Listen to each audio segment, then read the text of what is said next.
My name is Ricky. I'm alcoholic. Grateful to know that today. My sobriety date is 10/12 of 2015. For that day, I'll be eternally grateful. Part of my story, that's not my first sobriety date. It's the first sobriety date since I admitted I was an alcoholic. And I've been told if I continue to do the things that I've done up to this point for the last 7 years, it could be my last sobriety date. I'll tell you a little bit like what it was like and what got me here, what happened and what it's like now. What happened, man, I was one of those kids that was born into a family that was alcoholics, drug addicts on a regular basis. I thought that was normal. I thought that was the way life was.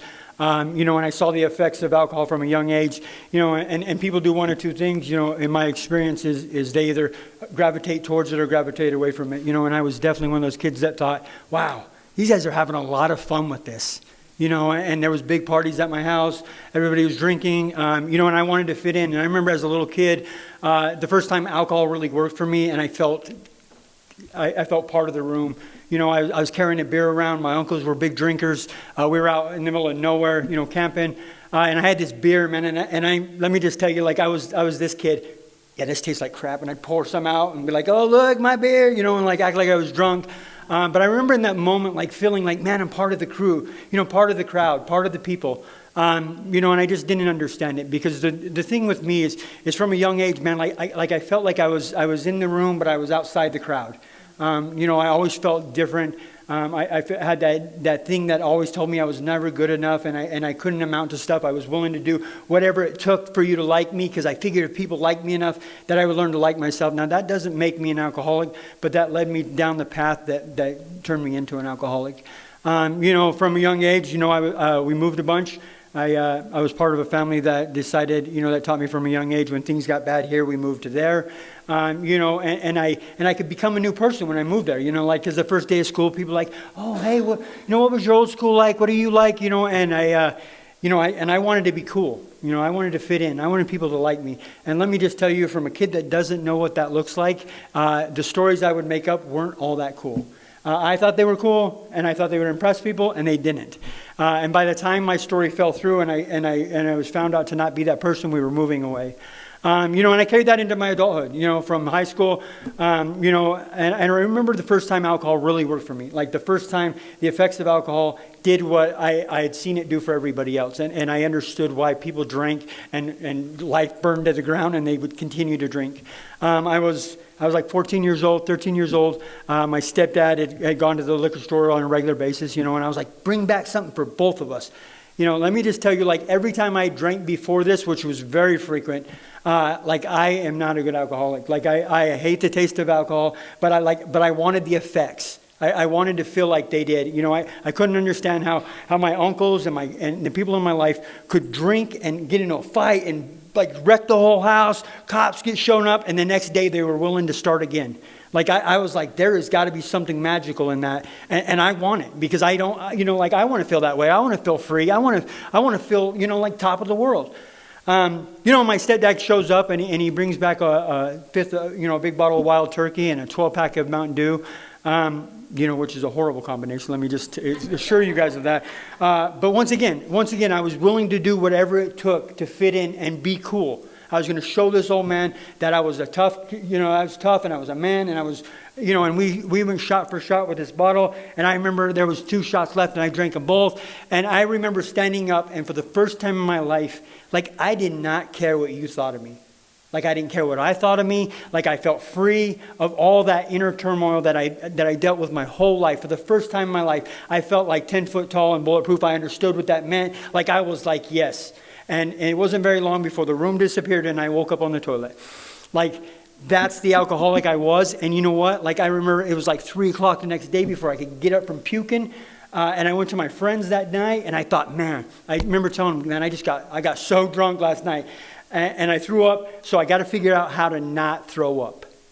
But I got to figure out how to continue to drink because that's where I want to be. That's how I want to live, and that's where the rest of the world, I thought the rest of the world must be living in that state of euphoria. And that's why like all those popular people, all those happy people were living in that state of euphoria. And they figured out a combination that they could manage. And I was going to figure that out.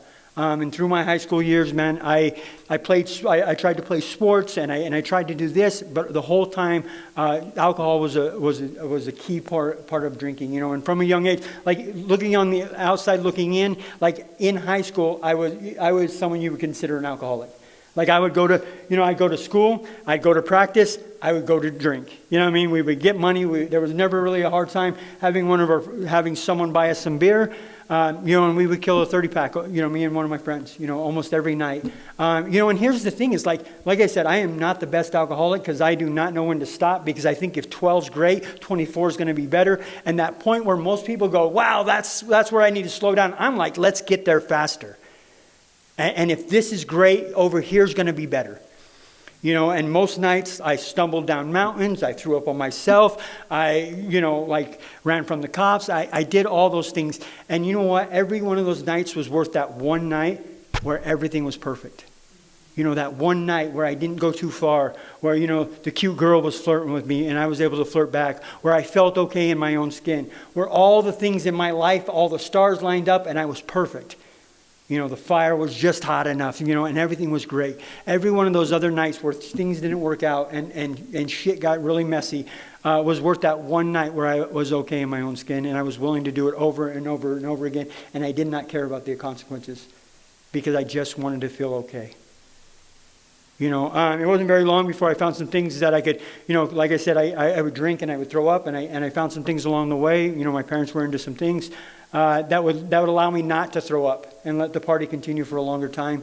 And I went down those roads. I remember, fast forward. I mean, I'm drinking on a regular basis. High school finally, they want me there every day. My stepdad and mom have ran off and did their own thing, and I'm in this small town. And the school wants me there every day, and they don't want me showing up drunk and all these things. And so why do I need high school? Man, I can go out and do my own thing. I dropped out of high school about junior year. And to back up, I remember like my sophomore year, I was going to do the right thing, because I was always trying to find the combination. I was going to do the right thing, and I really dedicated myself to school because I thought, man, maybe that's what I'm not doing right. Maybe if I dedicate myself to school and what everybody else says is right, like I'll be fit in, And in my sophomore year, I lettered in 3 sports. I was on the National Honor Society. I was taking college courses, and I will tell you this, like with all that monetary success, I never felt more alone.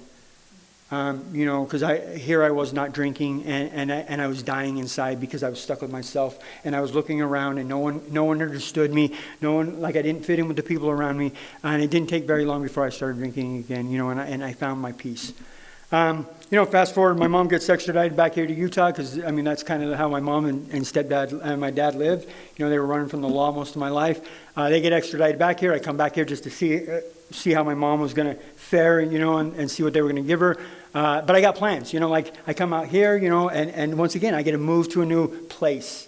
And it's going to be different because I'm someone new, and I could be a new person in this new place, and my problem is always the same. Everywhere I go, it doesn't take very long before I show up there. And I showed up here, and and I'm drinking with my cousins, and I'm living a new life, and and I'm not having to sleep in, because we were living in this crappy trailer, and my circumstances. Once again, my perception is always that if my circumstances were better, I will be better. I will be able to impress. Like my problem is that I haven't had all these things in my life, and if I had all those things, I would be a better person. I would be able to be better, and people would like me more. Because once again, man, if you guys like me enough, then I will like me, because that's my thing, because I've got that hole, I got that hole that I need to fill. So, it didn't take very long. I met a girl, drinking on a regular basis, dropped out of high school, met, me and this girl are together. This relationship is toxic as can be. So I loved it. I loved her, like that's the person I am. There was working on each other, complete mess. And then she got pregnant, and she has, she got pregnant. My dad was never in my life. I'm going to be a great dad. During this time, as I'm living here in Utah, I get involved in gangs, and I'm doing all these things because I want to fit in. And let me just tell you, I got involved in gangs and what comes along with that, and I was willing to do whatever it took for those guys to accept me, because once again, I want to be accepted and I want to be loved, and I'm willing to do whatever it takes. And I did a whole bunch of things that I swore I wouldn't do until I did them. and I would do all that just to feel okay in my own skin, and here I am, So anyways, my daughter's mom is pregnant with my daughter, and I'm going to be a good dad. So I, granted, like I get rated, when I find out, like I found out like a couple weeks, like 2 weeks before 2 weeks after I found out, I get raided, get thrown in jail, because that's the life I was living and the people I was hanging out with. But I'm going to get out and do different. Like, that's always my thing, man. Like, because I need something to stop me. And jail always did that for me. Like, I would go to jail and I would get in there and I'd be like, okay, I'm going to do different and write letters and have a great plan. I'm going to get out and then my life's going to be different. I'm just going to drink. And things are going to be different because I am different. Because I feel so bad about being in here. And maybe I've learned some things if I just don't do that stuff anymore. Because I get in jail and I start trying to dissect what I did wrong and trying to figure out what I need to not do again. And so I get out, and I'm getting a job and I'm only smoking weed and drinking, so I'm staying sober. Like that's what I consider sober. And I'm doing the thing, and I'm going to be a good dad, and I got a job, and my daughter's born, and my problem is I chase moments. I chase moments where I feel great in my skin and my whole life matters. Whole life makes sense. And what happened is, here's another moment I chase. My daughter's born, and I just got my own apartment, and I got 2 cars, and I'm paying for her mom to go to college, and I got a full-time job, and they really like me there, and all of a sudden, like, I'm at the hospital. And I go to my house and I come back and I do some things in the parking lot and I look up and the fireworks are going off because my daughter's born on the 24th of July. And I remember in that moment thinking, wow, I have arrived. Life is a destination and I am here. Like my life cannot get worse from here. Like I've arrived. Like there's some club that I'm in. I'm good to go. Like everything's going to be great from here because I have arrived at this point in my life that my parents never got to. Because I was always comparing my life to other people. The people that held me back and the people that I have resentment towards and whatever the case is. Not very surprising, man. It didn't take very long before I burned that life to the ground because I couldn't stop drinking. I couldn't stop using drugs. I couldn't stop doing the things that I put first. And I loved that daughter more than anything, man. I wanted to be the best dad ever. I did. And if you would have hooked me to a lie detector test, I would have came up and it would have said that, man, I could have passed saying that I want to be a good dad and I'm willing to do whatever it takes. But the problem is I was willing to do whatever it took until it got painful enough. And it always got painful enough when I put the stuff down. And I always thought a beer wouldn't hurt. It didn't take very long, man, before I lost that place. I lost that daughter. Me and her mom are out doing our thing. My daughter's living with her grandma. And I'm showing up and I'm visiting my daughter when I'm not loaded. And I probably showed up a whole bunch of times loaded, and I'm going to be a good dad. I'm going to get my shit together, but I just can't put it down. I just can't put it down, and because if circumstances were better, I'm that guy that says, well, if this lines up and that lines up and this lines up, I'm going to be okay, and my life's going to be better. And I would work really hard to get those things to line up, and then they would fall apart, and I would blame you for it. And I would blame that person for it. And I would blame the world for giving me a bad deal.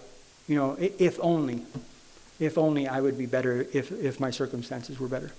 And over the next, 7-8 years of that daughter's life, or the next 4 or 5 years, I couldn't put the drink down, when I ended up in jail. And like I said, I would write letters. I'd go to jail with all this remorse of how my life's going to be better. And I would get out with all this remorse and all this expectation of what my life is going to look like.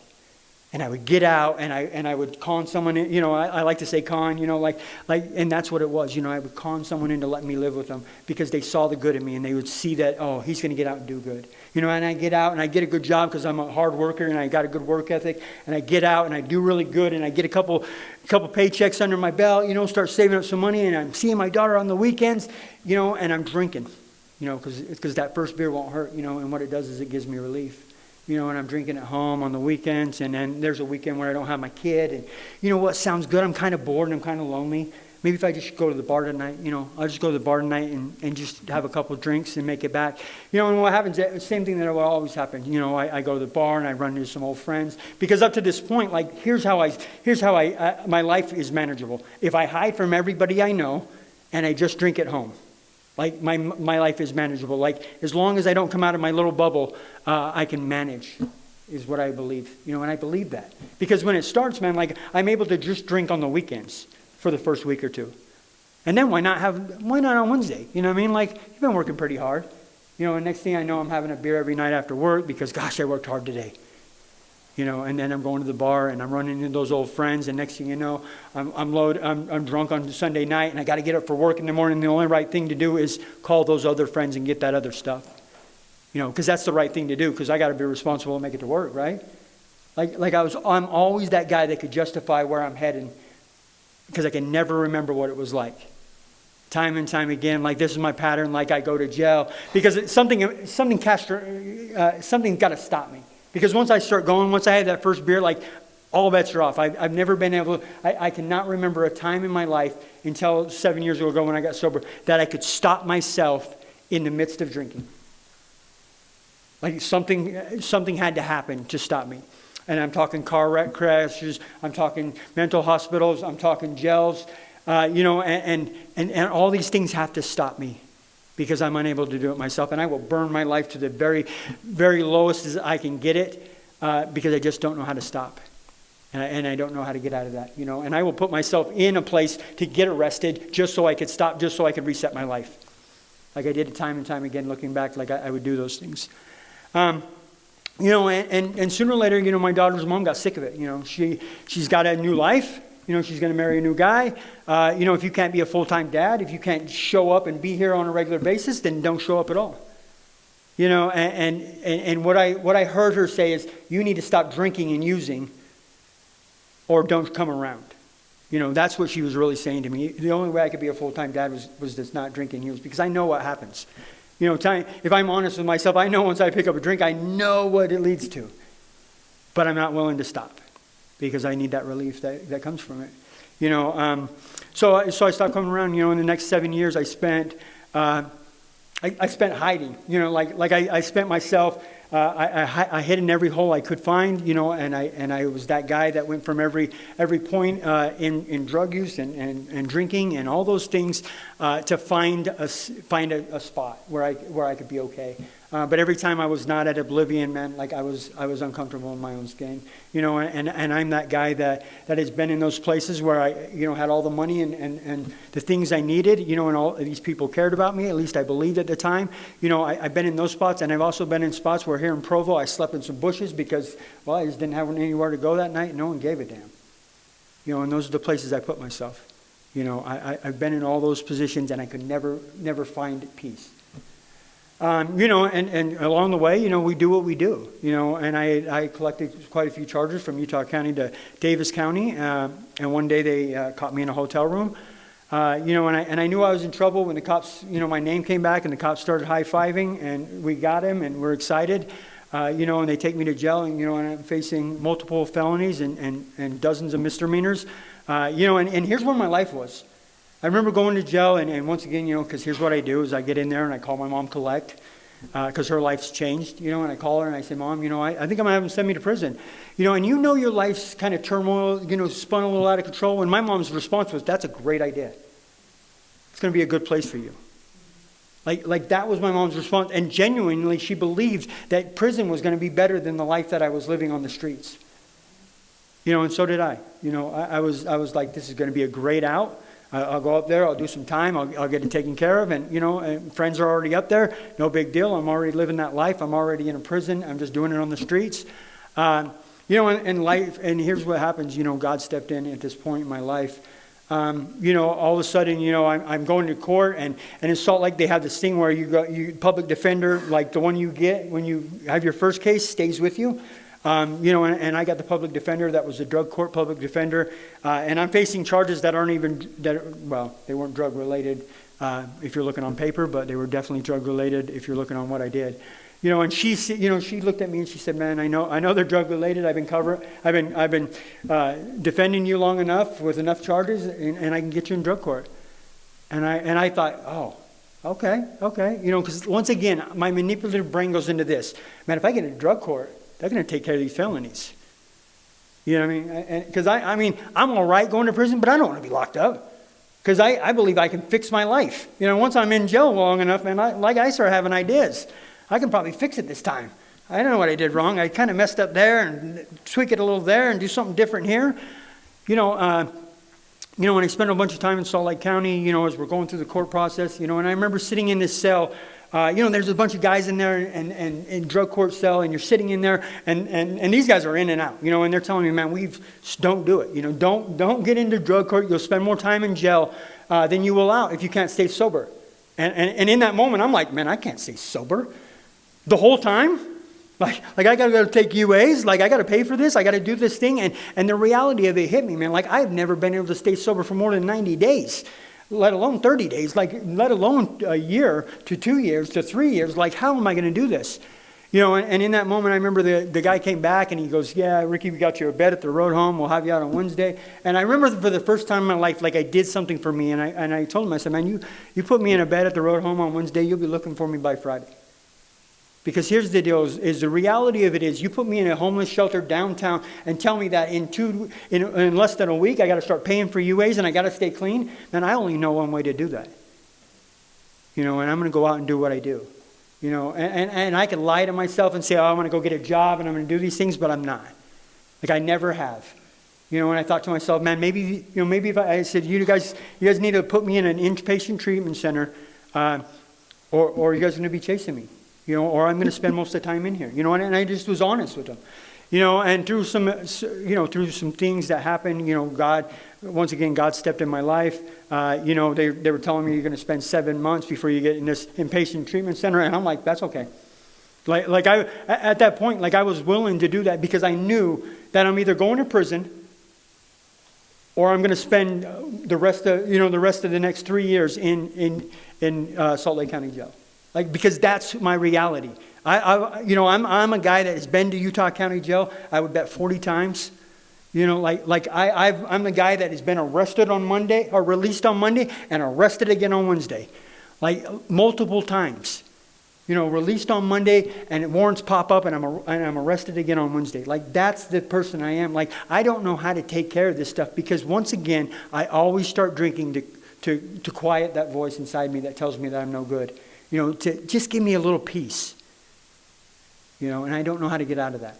And I think maybe inpatient treatment, maybe these guys can show me how to live a different life and stay sober. And also, let me not just sound like I'm thinking I'm going to save myself. I'm also being told that every minute I'm in treatment goes towards my drug court time. So I'm like, cool. I do 10 months in a treatment center. I'm almost done with drug court. I can do that. I can do treatment. I've tried it before. Give me enough rules. I can class through it a year. Okay, whatever. But what happened is I got into a treatment center. I got into Salvation Army in downtown Salt Lake. And I remember the first day, I showed up and they said, yeah, we'll get you in here. And I said, well, let me go grab my clothes out of the car. And here's the deal. It was they're like, yeah, you're not grabbing your clothes. They had a program where you got your clothes from a secondhand store. Everybody came in on the same place. Nobody was going to impress anybody else. You all started at the same place and at the very bottom, and they let you know. You got a job with them. You was working. You was doing these things, and you was coming to treatment on a regular basis, and you were going to have to get honest. They told me I had to get a sponsor, and I had to work my first 4 steps, or I would not graduate. And they were no bullshitting me on it. They made it very clear that, we see your record. We know who you are. If you fuck around, we'll send you out of here. And every one of those other judges had already told me, yeah, you get kicked out of there, and you're going to prison. We're not going to fuck around with you. You've had too many chances. And that was where I was at. So I was willing to walk the line. I was going to do this thing. When this guy came in, man, I remember I drug my feet. I didn't understand it. They're taking me to meetings. What's a meeting? Because the first time I ever been to a meeting, I was 18 years old, and I walked in there, and I saw the steps on the wall, and I said, yeah, okay. That's me. That's all me. But I'm not going to, I didn't understand you had to working with somebody. I didn't understand what they meant. I just looked up there and said, man, yeah, I got a problem. I got a problem. You know what I mean? And that was at 17 years old. But I wasn't willing to stop because the party just started and I was going to fix the problem. And here I am. I'm 30 years old and I'm in this treatment center. And I'm using that thing of, I'm just looking for the right person. Just looking for the right person to ask to be my sponsor. And this guy came in, man, and his name's Frank. And he told my story. For the first time ever, this guy stood up there and he told my story. He talked about how his life was as a kid and the things he went through. And I could tell that he had been through that. I could believe what he said. I could believe his pain and I could believe his honesty. And then he talked about how he wasn't there today and his life looked different. And I wanted what that guy had, man, because I didn't believe that was possible. And yet here was a guy telling me that it was possible. I asked that guy to be my sponsor, and off the bat, because I'm a manipulator. Like I have been my whole life. I would tell you just enough of my sad story to manipulate you and get what I wanted. I've done this my whole life. I've manipulated people and told them what they wanted to hear. All these things. And I tried it with this guy, and this guy called me on my shit. I remember I was like, hey, he said, call me every day at 7 o'clock. He's all, you're in a treatment. He goes, you pick the time. What time can you call me every night? And I said, 7 o'clock. We get out. We got nothing going on. He goes, okay. And one night I just didn't call him. I don't, you know what I mean? Why? It just wasn't that big a deal to me. And I called him the next day, and I said, oh, man, sorry I didn't call you. And started down the road of some lame-ass excuse, and he stopped me. And he said, check it out. Could you have called me? I was like, yeah, I guess I could have. He goes, then call me. He goes, here's the deal. It's like, we're not doing that. You're not going to manipulate me. You're not going to use excuses. If I tell you I'm going to do something, I'm going to do it. But if you tell me you're going to do something, I expect you to do it. And for the first time in my life, this guy was holding me accountable, and he was for real. He was serious about it. And he came every week, and he met with me at this treatment center, and he walked me right through the steps out of the big book of Alcoholics Anonymous, and he told me how it was. And we got to the fourth step, and I remember like I'm this guy, man. I wrote my fourth step, and he stopped me. He didn't tell me about this fourth column, my own stuff. He didn't tell me nothing about it. They go, stop reading. And I go, write your list. And I wrote my list, and I was convinced. I was like, this guy's going to read my list, and he's going to co-sign why I'm an alcoholic. I got some stuff. I had all these people in my life that had done me wrong. And I showed up with this list, and this guy took that list, and he says, and I read off something. The first thing I read off, and he says, and what's your part in that? And I was like, my part? I was just there.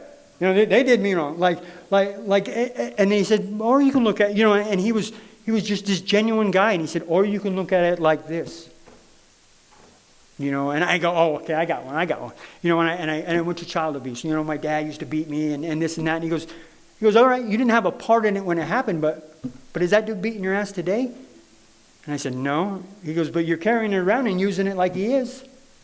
And for the first time in my life, I had to face the fact that everybody in my life that has done me wrong, I had a part in it. I put myself in a position for people to do me wrong so I could retaliate.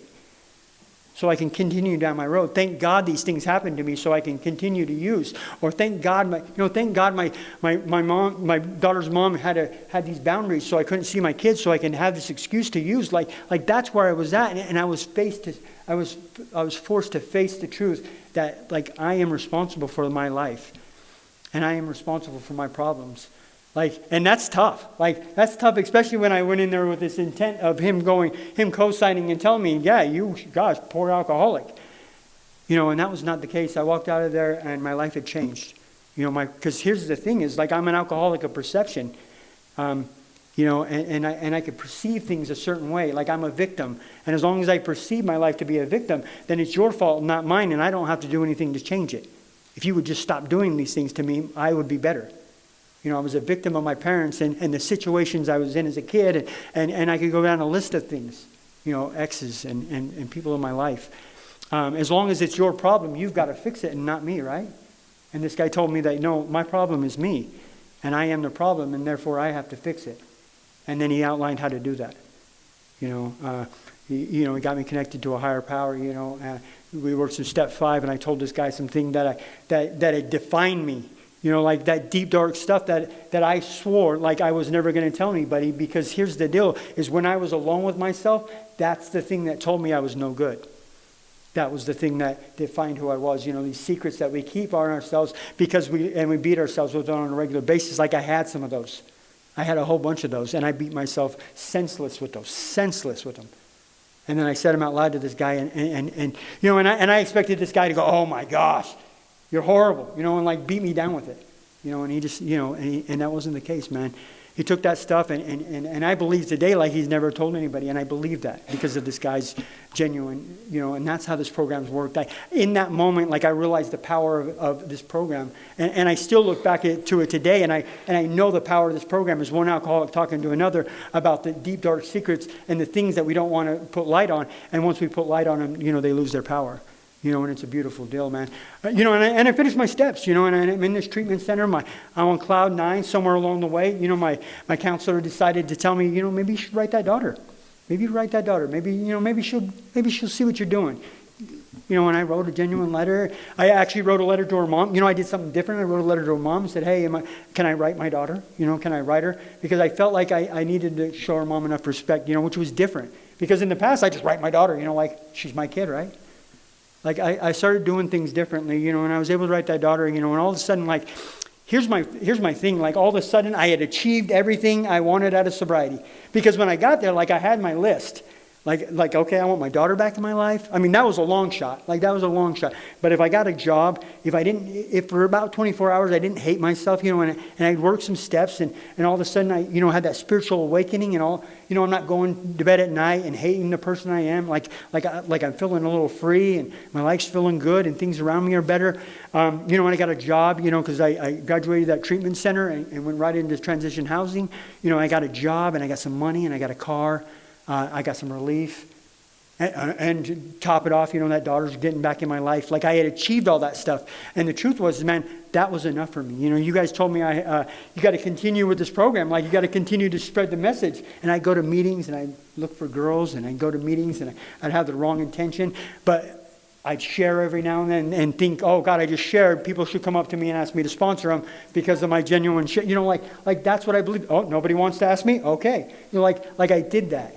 And I stepped away from AA. I came down here to Utah County after I graduated treatment. I graduated drug court. I had all these accolades, man. All of a sudden I graduated drug court, and I didn't have any bad marks the whole way.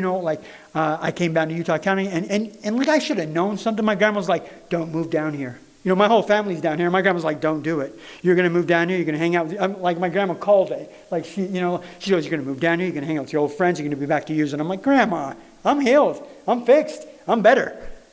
My life had changed because I dealt with those, because I believed, I dealt with those problems that made me drink the way I did because of childhood issues, because of this issues. I know more about myself.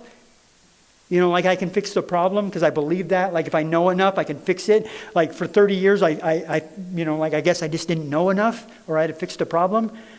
And here I am, I moved back to Utah County, and no big surprise, it didn't take me very long. I went to meetings, and these guys don't do AA like I did AA. These guys don't know who I am.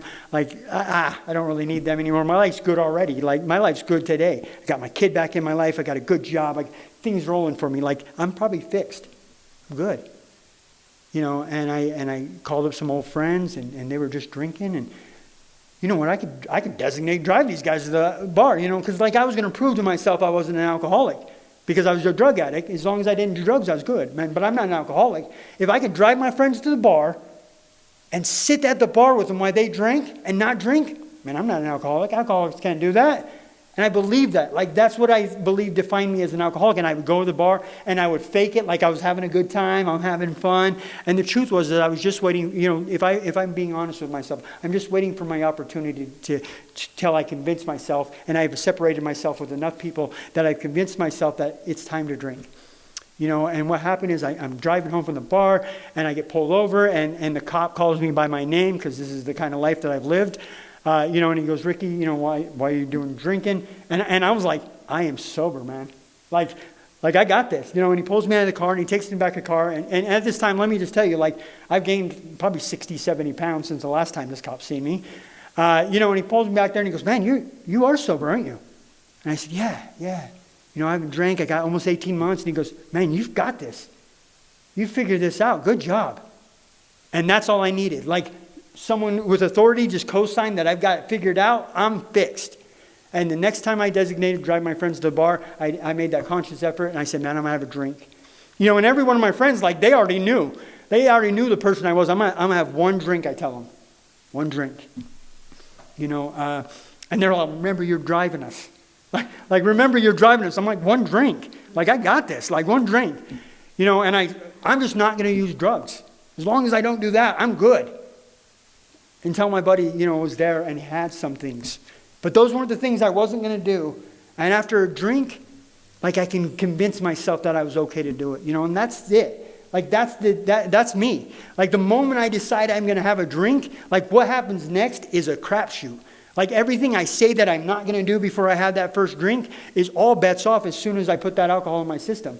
Like, everything I swore I wasn't going to do in the next 6 months, I had done it, and got that DUI. Like, I'd done all these things, like, and over the next 5 years, like, my life burned to the ground. Like I got my kid back. Like I had these opportunities, like you think you're going to do good. I got this great job, and this boss is willing to work with me, and there's times where I got loaded and I couldn't show up to work on time, and he was willing to work with me. There was a time where my daughter is going to come live with me, and I start going to meetings again because I got to get sober, because I got to get a place, right? Like, and this is the only way I know how, and I'm showing up to meetings, and I'm saying I'm doing the thing, but I'm on the weekends drinking and doing my own thing.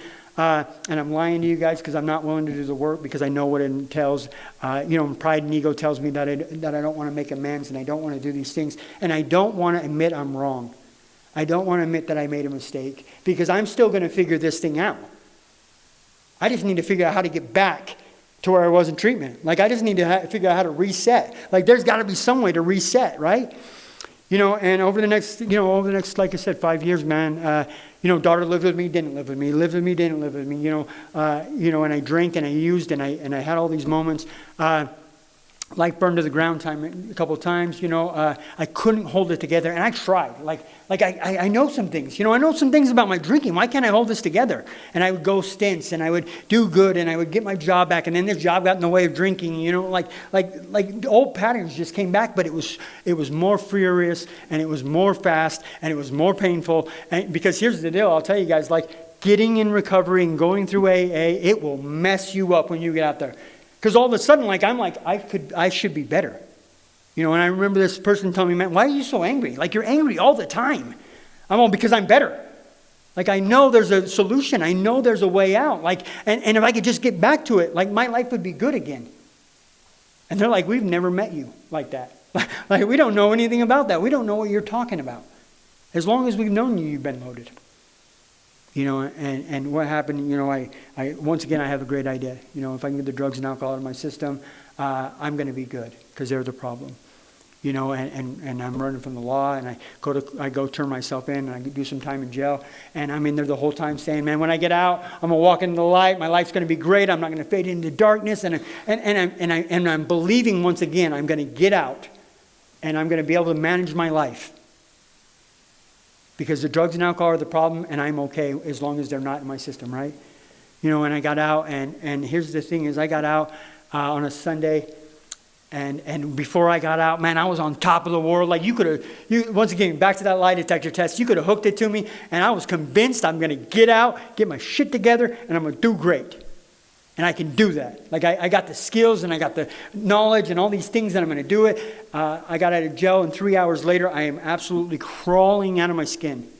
Where you just, like, I'm on pins and needles, like, I just can't get it under control. And the one thing I know that's going to fix it, man, I scrounge up some change, and I go down to the gas station, and I get me a beer, and it just calms it enough. And in that week, I did every last thing that I swore I wasn't going to do, and I did it for a great reason. Because once again, after that first drink, I got ideas, and I got excuses, and I believe them, and I justify them. And here's the thing is, when I got sober, man, so what happens is I put a face, nobody in my life, everybody had escaped. At the time, I believe they all abandoned me, poor me. Today, I know that I'm grateful that they all escaped. They all escaped, and I'm living in this garage, and it's a cinder block garage with a garage door that's kind of on, super ghetto, and I'm surrounded by a bunch of stuff, this stuff that I moved from this house and apartment, and there's rat poop on the floor, and I'm living in this And I'm like, man, I got to get some people back in my life. And I put a Facebook post on, and I say, man, does anybody know where a good meeting is? Now, I didn't want recovery. What I wanted was some people in my life to see that I was going to do some recovery, because then they come back in my life. I was going to fake it again. And here's the deal, man. I am so grateful for this. A friend of mine in AA was in the middle of the mountains, commented back, said, yeah, I'll be there on Monday to get you. And I was like, oh, okay. And here we go, like Monday, I got up and I'm going to stay sober all day, because I'm not going to go to a meeting and have those guys judge me if I'm loaded. Like, let me just tell you, I'm 130 pounds at this time. I can't stop moving. Like I'm one of those guys you see come in the rooms and you go, that guy is damaged. And I believed it. Like I'm hearing voices and I'm seeing things. Like I'm seeing things and I'm hearing voices just like we are in this room. And I believe him, and I can't tell reality from fiction. Like, and this is where I was when I got here. And that friend showed up to get me for my first meeting, and I showed up to my first meeting, and I sat in the corner, and I had my head down, because I knew for a fact, and if you guys could see the person I was inside, you guys would not want anything to do with me. I was damaged. I was no good. I was lost. I was alone. And up to this point, like, let me just tell you, up to this point, every night, I was praying to God that He would kill me. I would do my thing, and I would be like, please, God, just take me out. Let this be enough. Like, and I'm doing some things to kill myself, and I'm not killing myself. And I'm waking up, or let me just rephrase that, coming to, because there was no falling asleep, and there was no waking up. It was passing out and coming to. And I was full of so much shame and guilt. And the truth is, when I got to the rooms, man, I wanted some relief. I wanted to go 24 hours, like 24 hours where I didn't want to kill myself. 24 hours where I didn't just loathe everything about myself. Like, that's what I wanted out of sobriety. And I was like, I'm either going to give this a shot or I'm going to kill myself. And I had been trying to kill myself, and it wasn't working. So I showed up to the rooms, and I got involved. And I remember, like, it was like 7 days into my sobriety, and I love to tell you guys, my life got good and things were great, and it was not this situation for me. I'm 7 days sober, and I'm still living in the crack house where my brother and his wife are still loaded, still doing their thing. I'm still living there, and the problem is, like, all of a sudden, all my emotions and feelings come back, and I don't know how to handle these, like, I'm crawling out of my skin again. I'm crawling out of my skin. And I'm like, okay, I got this figured out, and for the first time in my life, I did something. Like, I had a great plan. I was going to go to this place, and I was going to pick up my daughter's mom, and really what I wanted to do was get in the car and leave town. And I don't have a driver's license, and I'm in an unregistered car, and I'm not going to drive back into PG, so I got to stop by some friend's house. And the only friends I have are, those people. And the truth was, I just wanted to get in the car and leave and have an excuse to stop by some people's house to get loaded again. But something I had heard in that week was, man, when you got a great idea, call somebody. And I called that friend, and I said, hey, I'm thinking about doing this. And when he assured me how dumb that sounded and how retarded I sounded in that moment, like, and hearing it out loud for the first time, I was like, that doesn't sound great. Like, that doesn't sound like the best idea. And I thought, you know what? I know the problem. If I can physically walk around, like, I will get better. And I remember walking around Pleasant Grove for like 3 hours, like, and after 3 hours, I am... have you ever been to that moment where your legs are shaking and you can barely stand up, and like, I'm ready to pass out, and my head is still so loud. It still wants to use. Like, and I'm like, I don't understand it. And I remember giving up.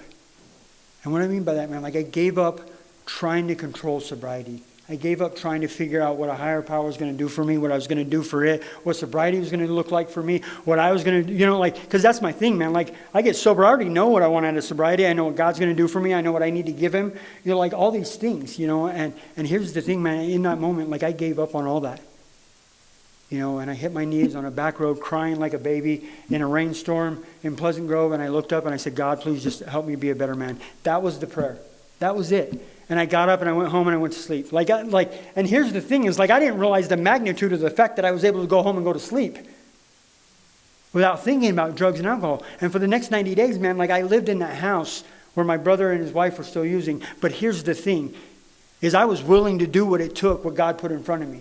When I showed up to the rooms and you guys said, man, you need to get a sponsor and you need to get involved.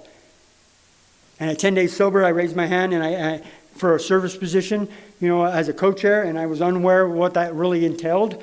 And all of a sudden, like, I'm hugging people, and let me just tell you, like, there's some magic that happens there. because I didn't feel like I was worthy of a hug.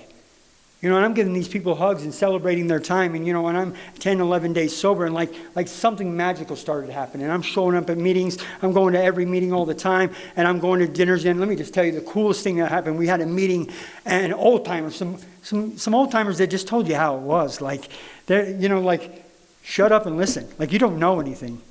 Like, you don't have a clue how to stay sober. And if you did, you'd already be sober. And that's the truth. Like, I didn't know how to stay sober. And for the first time, I needed to hear that. When I asked the sponsor to help me, I got involved in Homebound and Hospital, and I'd go to meetings, and we would eat afterwards. And here's the thing is, man, like I said, when I got here, I was damaged.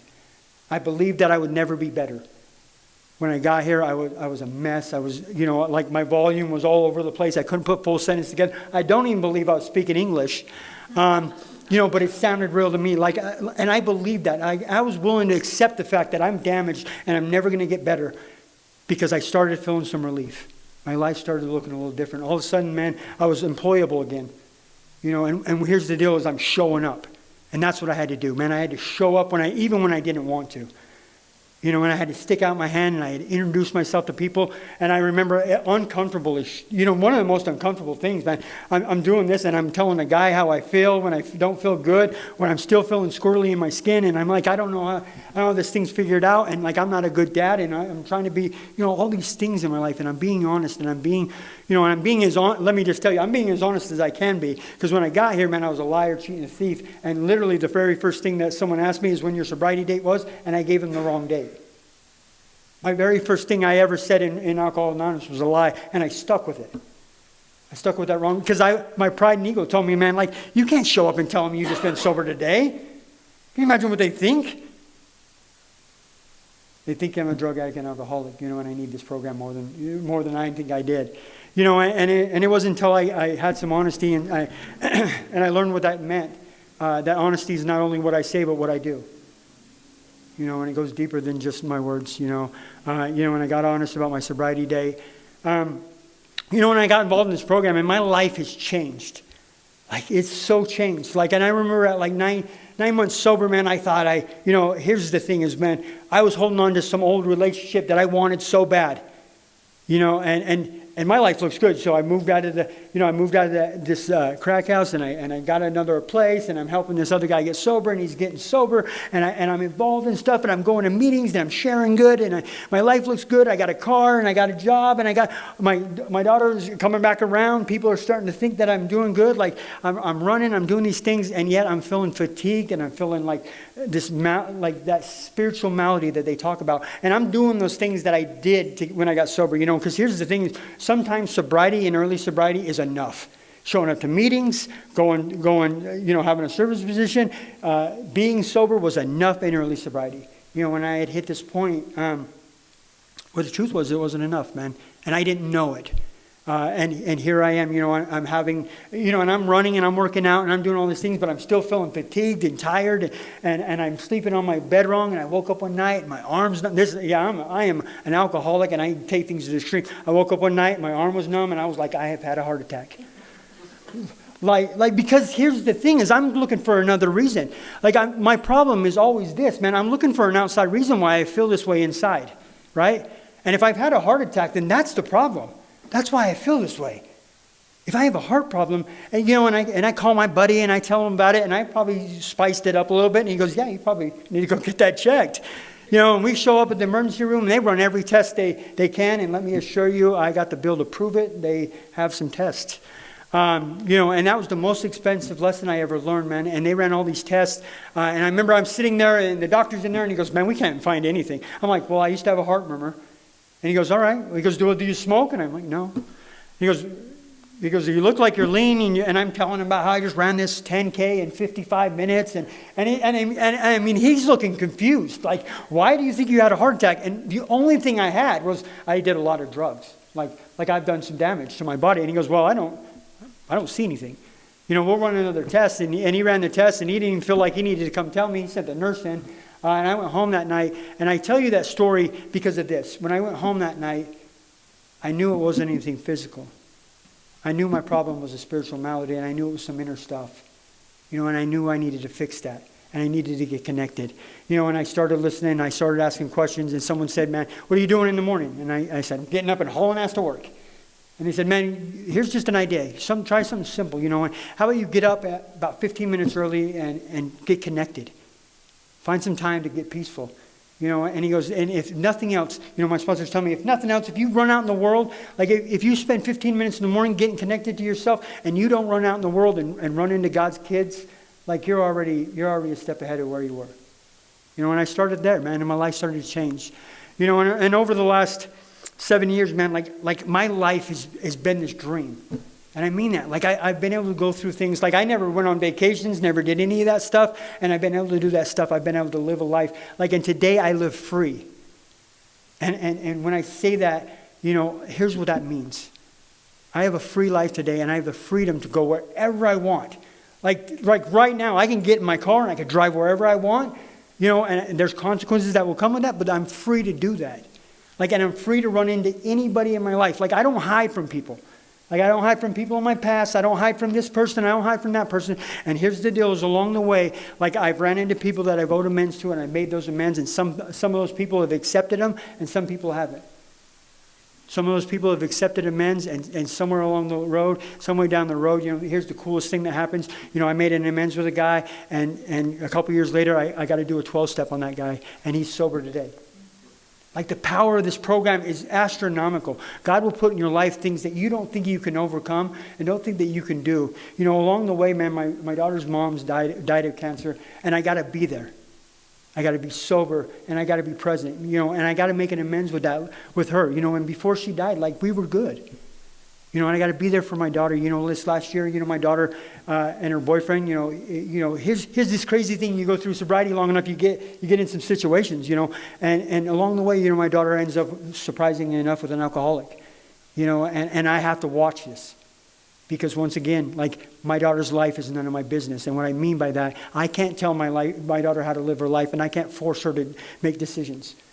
And her boyfriend is drinking on a regular basis, and I'm watching them go from a 12-pack to a case a night, and I'm showing up, and they're hiding stuff, and they're doing things, and I would check in with them, and I'd say, hey, how's your drinking?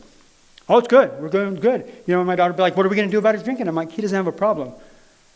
And I would clarify to her, he doesn't, until he has a problem, it's not his, until he realizes he has a problem, he doesn't have a problem. And I know that because that's me. Until I have a problem that I need to fix, I don't have a problem. It's all this outside stuff. And sooner or later, and my response always was to her, leave him. If it's bad enough, leave. And finally she did. And she showed up at my house. And let me just tell you, from a guy that's been living by himself, I have 2 grandkids, 1 and 2, and they moved in, and it's a whole different world. You learn a little bit about patience and sobriety. All of a sudden I got my daughter living with me, and she's got these life things, because, her life's been different, and 2 grandkids living with me on a regular basis, and I got to be there. Sobriety, this program taught me how to show up, suit up and show up, and I got to be there for them. And along the way, man, I got to be there for her daughter, her boyfriend as well. And that's a crazy thing, being in that place where you're like, I love you, and I love you, and somewhere along the way, my sobriety, and rather God, and this is the deal, is I didn't do anything. God used me as a tool in that kid's life, and today that kid's got over a year sober, and he got that because I stayed consistent, I stayed involved, and this program showed up time and time again. And not just me, but people in my life. My life is surrounded by people in this program. And this program reflects on the way I treat people in my life. And that is not just alcoholics, that's everybody. When I got here, man, like I said, I was a liar, cheat, and a thief, and I was willing to not be a friend with you if I thought this person was cooler. I would stab you in the back to be friends with this person, and I didn't know what genuine honesty and all these integrity meant. And today I have those things in my life. And here's the deal, is all that stuff is great. I got a good job, and I got a nice car, and all that stuff is wonderful. But here's what this program has given me. I've got some serenity. And if you don't know what that means, this is what it means for me. I can be alone with myself in any situation and be okay in my own skin. Somewhere along the way, Because that was never the case, man, ever in my life, and I never thought I was going to be able to achieve that. But somewhere along the way, man, I found out that, like, I can be okay in my own skin, and in awkward situations. Like, there's times in my life where my life does not feel the way I want it to, but I'm okay in my skin, and I know how to get out of it every time. I pick up the phone and I stay connected with alcoholics. I give back to this program as much as I can. I talk to an alcoholic and I pick up my phone. I show up to places like this. And let me just tell you, I am absolutely honored by the fact that you guys would ask me to come share my story to a group of alcoholics. Because the deal is, like, if my story does anything, let me just hope that it gives you hope. Because if an alcoholic like me that's lived the life that I have can come to the rooms and figure this thing out and stay sober and have the life that I have today, anybody can do it. But it will take willingness. And today I have that willingness, and I continue to have that willingness to continue to do whatever it takes to stay sober. And sometimes it's great, it's cloud nine sobriety, and sometimes it's just trudging. And here's the thing, man, like, there's good days and there's great days, and I heard this along the way and I believe it. Good days are those ones where everything's going great, the day's wonderful and things are going wonderful, and I make it home at night and sobriety's great and life is great. Those are good days. The great days are when everything goes wrong.